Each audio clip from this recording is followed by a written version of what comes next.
if you derail the off step the count at cord. any point during the run, you kind of can't get it back. Christ. So Yeah. it's very imperative you keep it for the entire. Telling you, man. Yep. I hate the entire this run thing. is, as Dave said, on a very fixed step count, which means your movement from every single screen needs to be memorized. So you can see between every screen transition, Ben will let's try this change again. the input that he's going to. So I try be another holding battle so that with he's a already different prepared to method. be running in that direction on the next screen.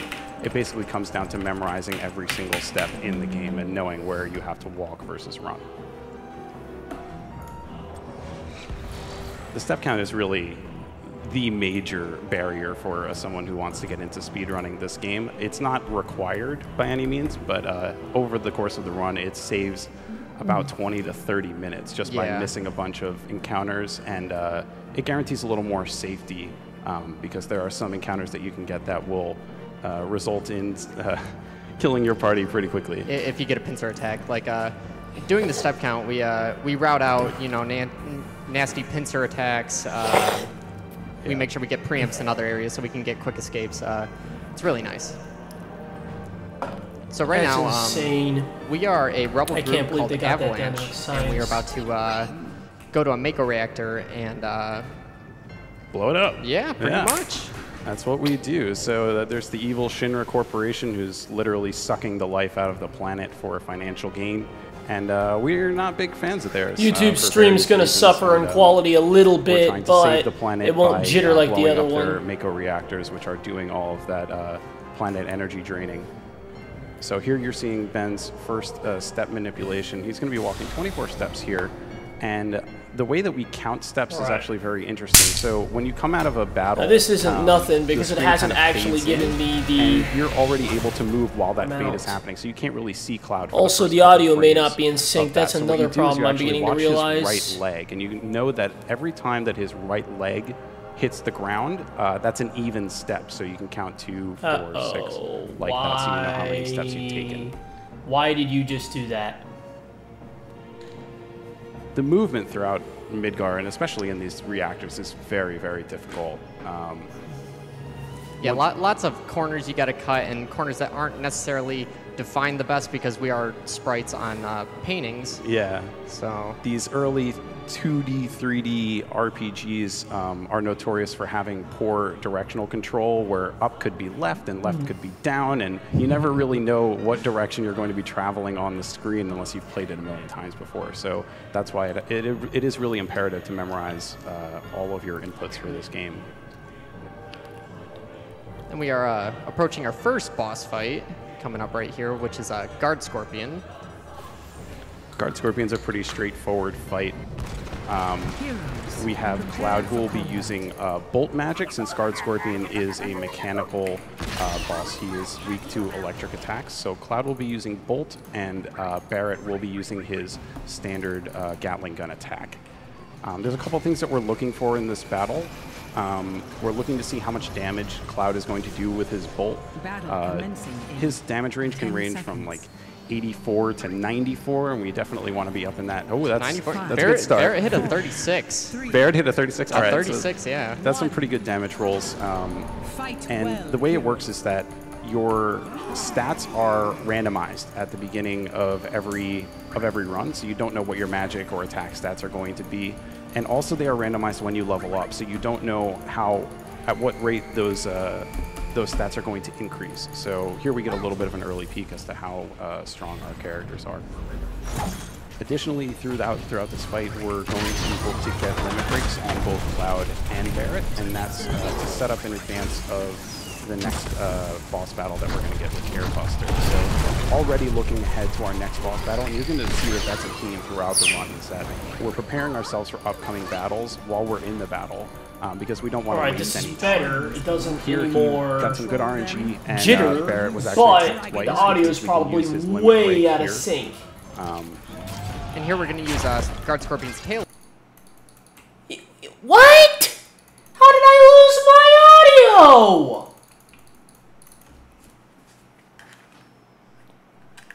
Dude, I completely lost my audio. Jesus fucking Christ.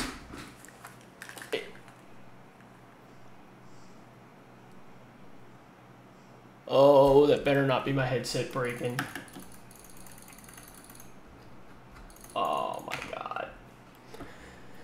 Oh my god.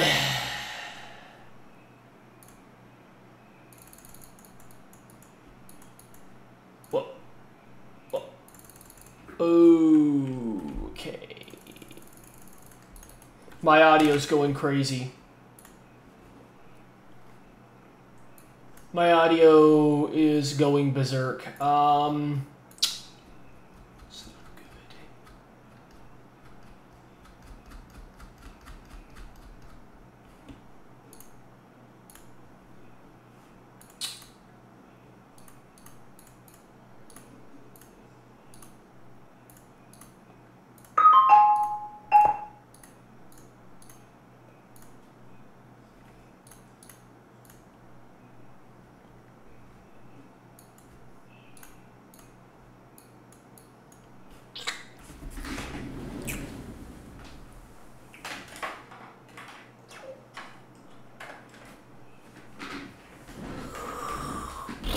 Entire way out of this reactor now, whereas you would probably get like. Okay, my audio just like spazzed the fuck out on me.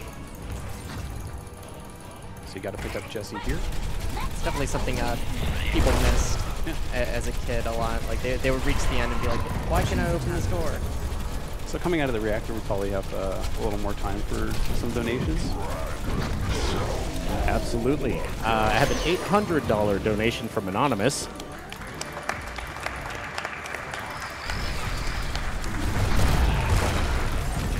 Very simple. Oh my god! All it says is Omnislash. There we go. Definitely have to meet that donation incentive if we Check haven't already. I believe that actually has been met and exceeded. Nope! Thank you very much, everyone, for your donations on making that happen. That's awesome. I also have $150 from Clamont. Congrats, Ben, for making it to SGDQ. Here's $50 for Palmer Bio, $50 for Aqualung, Alright, and $50 for Double Lapis. Aqualung hype! Working. So, Donation goes to Ben's choice. I need to have a constant read on my stream. thanks, Kalemot, for those wishes of bad RNG. This run's gonna go perfect. Yeah. What could possibly go wrong when that mess up? Got him. Okay. No, not at all. It's only an RPG. Blast him. So that ends the first mission. We've blown up one reactor, and it's kind of like a tutorial mission just to get you used to the battle mechanics and a little bit of the gameplay. Okay. So now we're Again, the other one's probably way out of sync. I'm gonna have to delay the audio. If I can get the science down and delay the audio, I can actually make this work. But this would be way too many steps just to get this running a double. Wait, what? Why'd that go off now? So this map here is one of the areas that we call a non-hostile field map. So we'll use these terms throughout the run, like a hostile field map, a non-hostile field map, and a world map, and each one of those has a different invitation for the step count. Since this is a non-hostile Okay, I'm field on map, it. we don't have to worry Shrine about is active. managing our steps or doing any step counting on these. None of the steps that you take on these maps have anything to do with the danger value or anything like that. We also get to meet the flower girl, but we tell her to go on her way. We don't need to talk to her or anything. And then approaching here, we're going to be approached by the Shinra guards, and we're just not going to fight them. It's gonna be a long ass stream, man. Yeah, that was this time. Your enemy has destroyed a fort. And so, we've got one of our skips coming up next. Do you want to talk about how, like, some of these skips are going to work out throughout the game? Sure. So there are a few different kinds of skips in this game. The most common one is triggered due to something called a paralysis dodge. And the way a paralysis dodge works is by opening two text boxes at the same time on any given screen, the game kind of freaks out and doesn't know what to do, and it lets Cloud run freely throughout the map. And if we have those two text boxes open, we can actually screens that we're not supposed to fuck up go Diva to at that time, and possibly skip different scenes. So there's a little cutscene upcoming with Jesse that we'll point out when we get there. But hopefully we'll set up a skip here to save about 15 seconds. Yeah. Come on, can somebody get to the bottom and help me out here? Will, reoccur throughout the run. There's a few skips that are based on this concept. Right, and some of them are a little more dangerous than others. Some can result in a soft lock if you don't know where to go, or if you do it too slowly, or if you happen to mash through too many text boxes, which can be pretty easy to do in this game, where you're really just doing a lot of circle mashing to skip through text. So you have to be kind of careful when you're doing these skips, but this is thankfully one of the safer ones. Yeah, the only thing about the skip is you only get one shot at it, so if you miss it, that's it, and you kind of got to take the L. Yeah. But like I said, it is just a 15-second time. We'll go for it. What you're going to see is Cloud is actually going to run all the way down to the end of this train cart here. And if he reaches all the way down to the bottom to the screen transition, there's actually going to be like a train guard that pushes him out and says, hey, you know, you can't go in here right now. And then after that, and you try to run back into the screen, he's not going to come out anymore. So that's like the thing we need. We need him to push Cloud back and give him the text box. But at the same time, he needs to try to initiate the conversation with Jesse right here. Let's see if he gets it. So he's setting up his position. He's going to open the menu to menu buffer the inputs, and he got the skip. And now what you're going to do is you're going to exit your text box right as you go into that loading zone, and then you come back, and the game already registers that you did the map cutscene. And you can see that it brings Cloud's sprite back over here into the front of the screen as if he had just finished the conversation with Jesse. Nice! Hey! That's cool. He skipped that, bypassed that whole thing. Holy shit, that's crazy. Absolutely got Die. I have $27.77. Sounds about the lion get shut down along with you. Sorry about that. Just know that I'm watching. Good luck on carry armor, and good luck on the run, buddy. I hope to see you again at AGDQ 2018. Right. Killing spree. $25 from Anonymous. Thanks for making me stay up all night to watch FF7. All joking aside, the GDQ is one of the best events of the year. At $150 from Reaper Corp.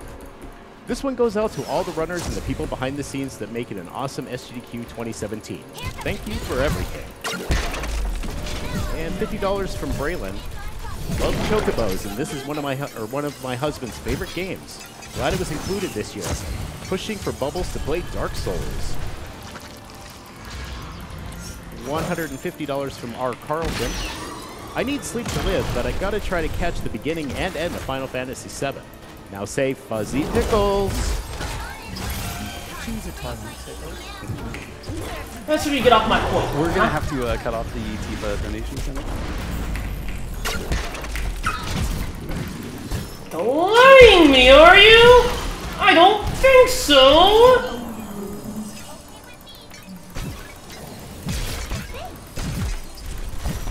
Right, at $10 from Bear Shark 19, FF7 was one of the most important games of my childhood. Super excited to watch the run and see all the tricks. Just don't know if I'll be able to stay awake all the way, so if I fall asleep, good luck to Ajnemp174. All right, here just a quick screen transition. This is a couple text boxes in front of the bar. No! All right, refreshing here.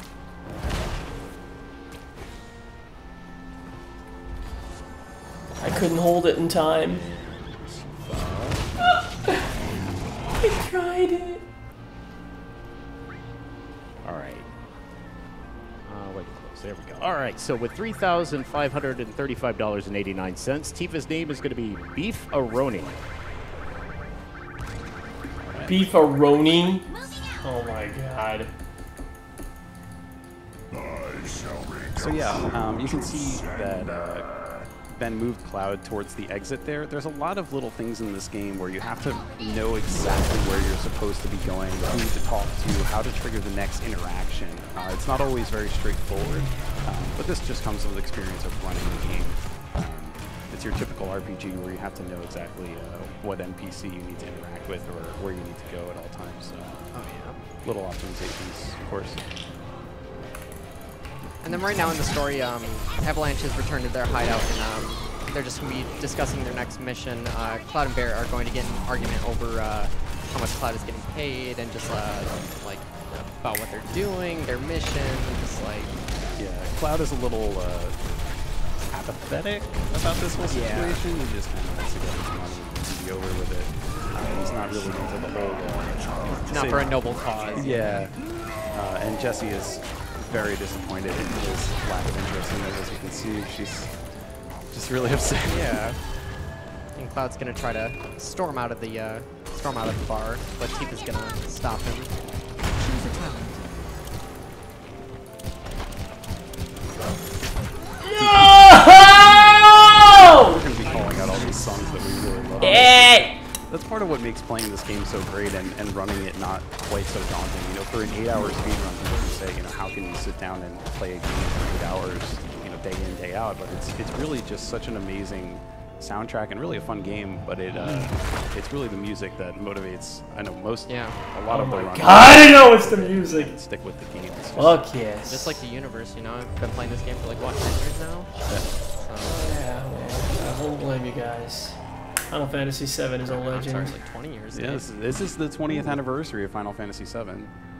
So it's as good a time as any to showcase it at GDQ. Oh, yeah. Yeah! Yeah, it is! It's the greatest game ever made by a man! Absolutely, thank you. I have $150 from Aimless. Spent so much time playing Final Fantasy VII when I was younger that I had the chance to donate to Spike and getting Omni Slash done as well as watching Bubbles rip through Dark Souls 3. Been watching GDQs for the next for 2 years now, and just happy that I can donate now. Keep on doing all the amazing things that GDQ and all these amazing people do. $100 from Raptor Bubba. Sorry, Raptor Buddha.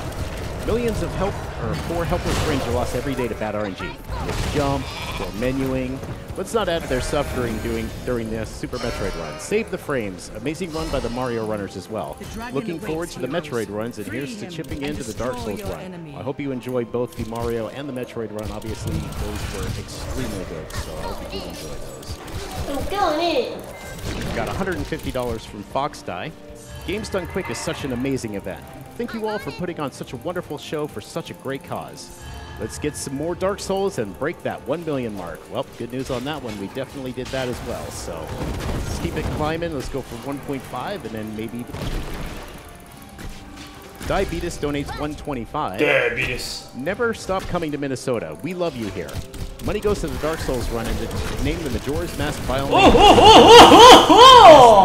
Bye-bye, Ragnaros. Victory. Bye-bye. Valius donates $150. Thank you for supporting MSF, a worthy cause. Donating some of this towards Omni Slash because we have to beat Final Fantasy VII. We have to beat it right. Damn it. I agree, that is the only way to do it. Absolutely. Unless, of course, you're on board. Gotta go for Omni Slash, though. All right, so we're going to go ahead and start our next mission here. We're going on to reactor number 5. We're gonna Trying to be annoying here. I can only do it for so long. Hopefully skip the material tutorial, right? Yeah, this is the most important skip in the game, and he got it. Oh, there we go. Round of applause, guys. That's about a 2-minute time save right there. There are a ton of dialogue options in this game where selecting the second option is faster, and it's just super annoying. There are a lot of times where if you're just mashing, it'll just keep looping the same text over and over again, and us less experienced runners wind up doing that a little bit too much. Or you'll choose the wrong option and lose your run. That can happen too. So, yeah, we don't want that. Yes, definitely. You got it down to its exact science. We're going to get a little bit of a Can't believe it. to the way that the Shinra security system works. They have these fancy ID cards that get scanned as they're going through the tunnels. And let's see if that works out. Send your enemies asunder!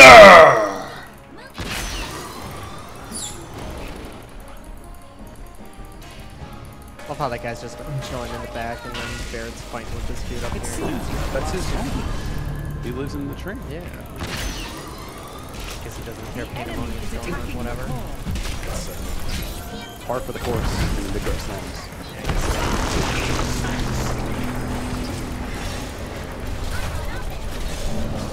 A killing blow.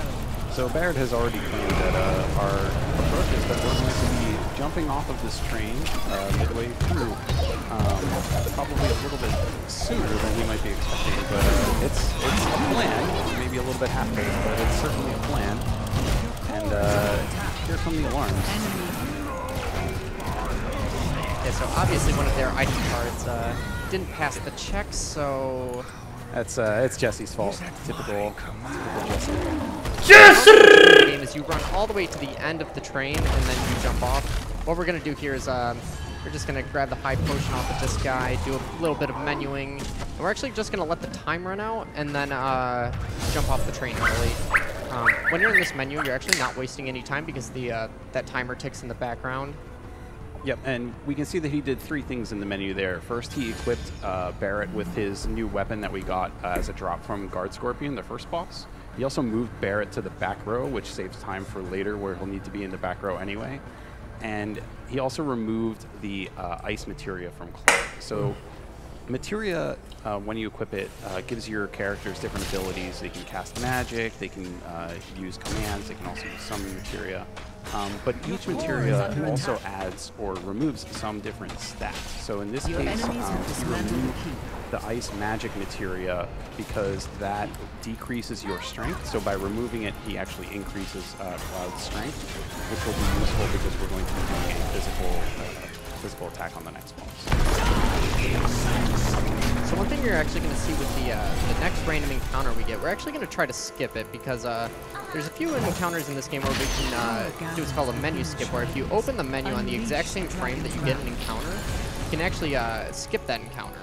But you can't do it anywhere because if you do it before what's called an event battle, you will actually duplicate the fight. An event battle is pretty much a battle that doesn't happen in the field. That's not a random encounter. That's one that's forced on you. Usually boss fights. God damn it! So that can result in what's called the beating of the boss. So if you skip a battle, the game is still expecting you to have a battle. So this is ways to neutralize that glitchy state of beating a battle by having a regular encounter. Alright, got rid of a few targets. That random encounter could actually just give you the boss again. So it's very possible to fight the same boss twice in a row. It's a very strange glitch, but it's very possible to get.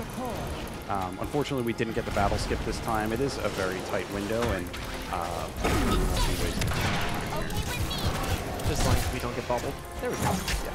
So when we say we get don't want to get harassed, bubbled, that is a particular attack animation from one of those enemies. A lot of the RNG in this game has to do with what we call escape RNG, and the escape RNG is 1, how fast you're able to escape from the battle, and 2, the attacks that the enemies are doing in the battle. So you want to make sure that if the enemies are going to get off any attacks in the battle, they're ones that have very short animations that occur very quickly, and also ones that are going to kill your party. But luckily, those attack animations were pretty short. There were 3 attacks, which isn't the best, but the bubble animation is about as long as all 3 of those combined, so we're happy to avoid that.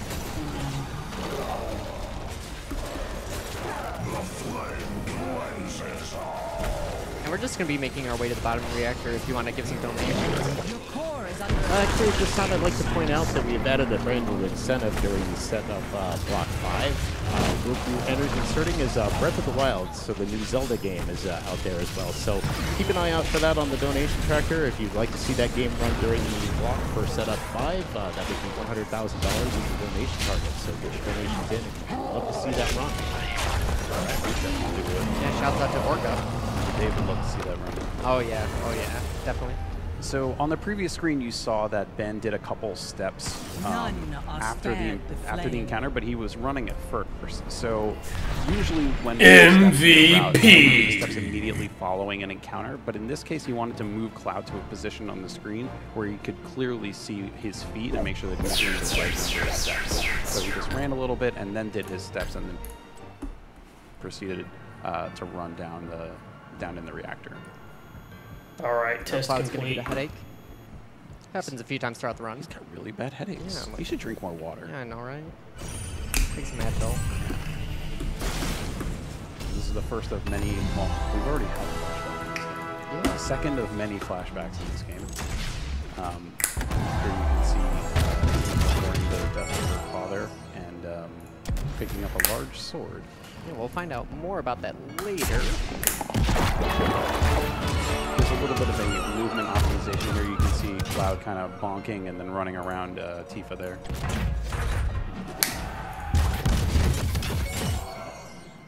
This time, no timer.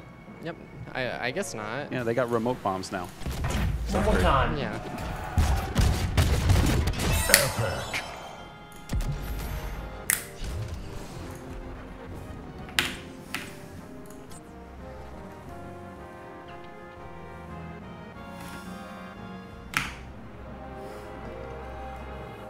Thankfully, the field maps for the first reactor and